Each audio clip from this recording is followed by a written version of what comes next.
जय जय रघुवीर समर्थ. बघा, समर्थ म्हणतात की आपण कोणाचे भाग्य बदलू शकत नाही किंवा आपण कोणाचं नशीब बदलू शकत नाही किंवा आपण कोणाचे कर्म बदलू शकत नाही. पण समर्थ म्हणतात की एखादं जर दुःखात असेल, एखादं जर त्रासात असेल, तर त्याला आपण चांगला विचार सांगून किंवा चांगलं उत्तमाचा अनुभव सांगून आपण त्याला उत्तमाचा मार्ग तर नक्कीच दाखवू शकतो, असं समर्थांनी आपल्याला इथे सांगितलं. आणि म्हणून समर्थ म्हणतात की जीवनामध्ये, आयुष्यामध्ये होता येईल तर करता येईल तेवढं किंवा होता येईल तेवढं सारथी बना, पण स्वार्थी बनू नका. होता येईल तेवढं, करता येईल तेवढं सारथी बना, पण स्वार्थी मात्र बनू नका, असं समर्थांनी आपल्याला ते सांगितलं. आणि म्हणून समर्थ म्हणतात की श्रीराम प्रभूंचे गुरु हे वशिष्ठ ऋषी होते. त्यांनी श्रीराम प्रभूंना उत्तमाचा मार्ग दाखवल्यामुळे श्रीराम प्रभू घडले. श्रीकृष्णांचे गुरु हे संदीपानू होते. त्यांनी श्रीकृष्णांना उत्तमाचा मार्ग दाखवल्यामुळे श्रीकृष्ण घडले, असं समर्थांनी आपल्याला ते सांगितलं. आणि म्हणून समर्थ म्हणतात की छत्रपती शिवाजी महाराजांचे गुरु हे रामदास स्वामी होते आणि त्यामुळे छत्रपती शिवाजी महाराजांना 72 तास त्यांनी निरूपण दिलं आणि त्यामुळेच ते लढाई करायला तयार झाले, असं समर्थांनी आपल्याला ते सांगितलं. आणि म्हणूनच त्यांचा युद्धामध्येही विजयी झाला, असं समर्थ आपल्याला ते सांगतात. बघा, समर्थ म्हणतात की ज्यावेळेस अर्जुनाला महाभारतामध्ये युद्ध करायचं होतं त्यावेळेस मात्र अर्जुनाला कळत नव्हतं की हे सगळे तर आपलेच लोक आहेत, आपणच त्यांच्याशी युद्ध का करायचं, आपणच त्यांना का मारायचं. आणि त्यावेळेस मात्र त्याला काहीच कळत नव्हतं की काय चांगलं, काय वाईट, काय खरं आणि काय खोटं. त्यावेळेस मात्र तो विचारात पडला होता, काय करावं, युद्ध करावं की न करावं हे त्याला समजत नव्हतं. कारण युद्धामध्ये सगळे आपलेच लोक होते. त्यामुळे अर्जुनाची मनस्थिती पूर्णपणे बिघडली होती. त्यावेळेस मात्र श्रीकृष्णांनी अर्जुनाला उत्तमाचा मार्ग दाखवला, उत्तमाचं सर्व काही सांगितलं आणि अर्जुनाला युद्ध करण्यासाठी श्रीकृष्णांनी तयार केलं. म्हणून समर्थ म्हणतात की बघा म्हणले समर्थ, आपण एखाद्याचं भाग्य बदलू शकत नाही, पण चांगले विचार सांगून, चांगला अनुभव सांगून आणि योग्य तो मार्ग तर आपण त्याला नक्कीच दाखवू शकतो, असं समर्थांनी आपल्याला ते सांगितलं. आणि म्हणूनच समर्थ म्हणतात की होता येईल तेवढं आयुष्यामध्ये, जीवनामध्ये एखादं जर दुःखात असेल, कष्टात असेल तर आपल्याला त्याचं सारथी बनता आलं पाहिजे. स्वार्थी मात्र आयुष्यामध्ये कधीही बनू नका, असं समर्थांनी आपल्याला ते सांगितलं. बघा, समर्थ आपल्याला ते समजावून सांगण्यासाठी छोटासा असा बोध देतात. समर्थ म्हणतात की एका गावामध्ये 2 मित्र होते म्हणले. एक मित्र मात्र हुशार होता म्हणले आणि कुठलीही परिस्थिती आली तर तो डगमगत नव्हता. प्रत्येक परिस्थितीला तो सामोरं जात होता. एकाचं नाव होतं श्याम आणि दुसऱ्याचं नाव होतं राम. आणि राम नावाचा जो मित्र होता तो मात्र घाबरत होता. प्रत्येक गोष्टीला तो घाबरत होता, प्रत्येक संकटांना तो घाबरत होता. पण श्याम मात्र प्रत्येक संकटांना तो सामोरे जात होता. दोघं एकत्र शाळेत शिकले, दोघांचंही कॉलेज एकत्रच झालं आणि दोघांची डिग्रीही पूर्ण झाली. त्यावेळेस मात्र श्यामने स्वतःचा व्यवसाय चालू केला. राम मात्र एका कंपनीमध्ये त्यांनी नोकरी केली. नोकरीला तो लागला आणि बघा म्हणले समर्थ, कालांतराने दोघांचंही लग्न झालं आणि दोघांचाही संसार चालू झाला आणि दोघांनाही मुलं पण झाली. बघा म्हणले समर्थ, कालांतराने आयुष्यामध्ये परिस्थिती तशीच राहत नाही. कालांतराने काही ना काहीतरी प्रसंग, काही ना काहीतरी संकट, काही ना काहीतरी तुफान, काही ना काहीतरी वादळ येतच राहतात. जसं ऊन कायमस्वरूपी नसतं तसं सावलीही नसते. आणि म्हणून समर्थ म्हणतात की जसे ऋतू कायम नसतात, उन्हाळा झाला की पावसाळा येतो, पावसाळा झाला की हिवाळा येतो, ही ऋतूंचं चक्र चालूच असतं. तसं संसारामध्ये मृत्यू येईपर्यंत सुखदुःख हे चालूच राहतात. मग बघा म्हणले समर्थ, श्यामचा व्यवसाय उत्तमाचा चालत होता.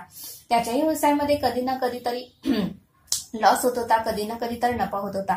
बघा म्हणले समर्थ, व्यवसाय म्हटलं की चालायचंच. कधी व्यवसाय चालतोय, कधी बंद पडतोय. काही ना काहीतरी व्यवसायामध्येही असतं आणि नोकरीमध्येही असतं.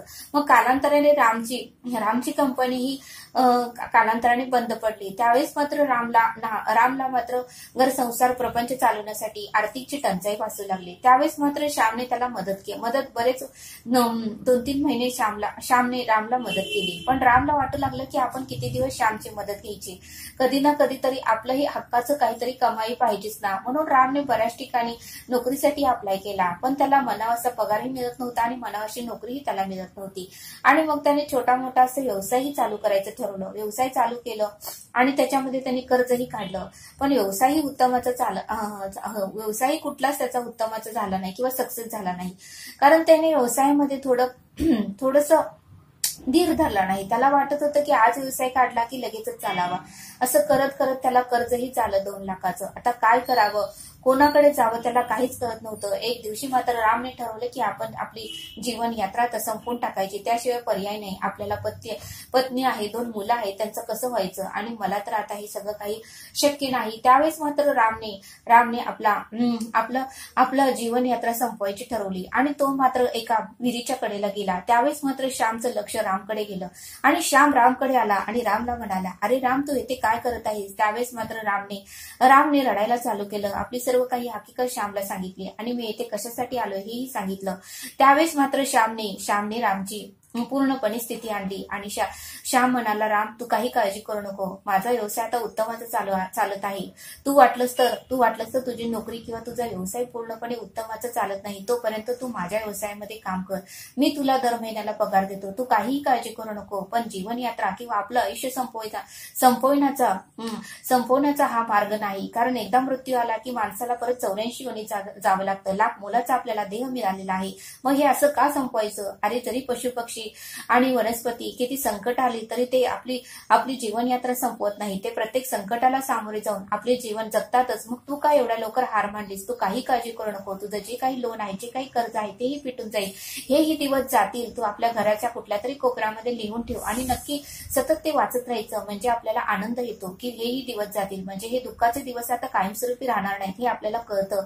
आणि म्हणूनच मग श्यामने रामला चांगला विचार सांगितला, चांगला अनुभव सांगितला, उत्तमाचा मार्ग दाखवला आणि श्याम म्हणू लागला की मी तुझं भाग्य बदलू शकत नाही, पण तुला उत्तमाचा मार्ग तर आणि उत्तमाचा विचार तर तुला नक्कीच सांगू शकतो. आणि वाटलंच तर तुझं जे काही कर्ज आहे ते मी हळूहळू करत तुला थोडेफार मदत करतो. तुझ्याकडे ज्यावेळेस पैसे येतील त्यावेळेस तू मला ते पैसे हळूहळू करत मला परत दे. आणि असं श्यामने रामला समजावून सांगितलं. त्यावेळेस मात्र रामला खूप आनंद झाला आणि रामने आपल्या जीवन संपवण्याचा विचार त्याने थांबवला. आणि बघा म्हणले समर्थ. आणि मग मात्र राम रोज श्यामच्या व्यवसायामध्ये मदत करू लागला. त्याच्या व्यवसायामध्ये तो कामाला जाऊ लागला आणि मग त्याला पगारही चालू झाला. असं करत करत त्याचं जे काही कर्ज होतं तेही फिटलं आणि त्याच्या आयुष्यामध्ये आनंद येऊ लागला. बघा म्हणले समर्थ, या बोधातून आपल्याला हे शिकायला मिळतं की आयुष्यामध्ये कोणाचं बनता येईल तर सारथी बना, पण स्वार्थी आयुष्यात कधी बनवू नका.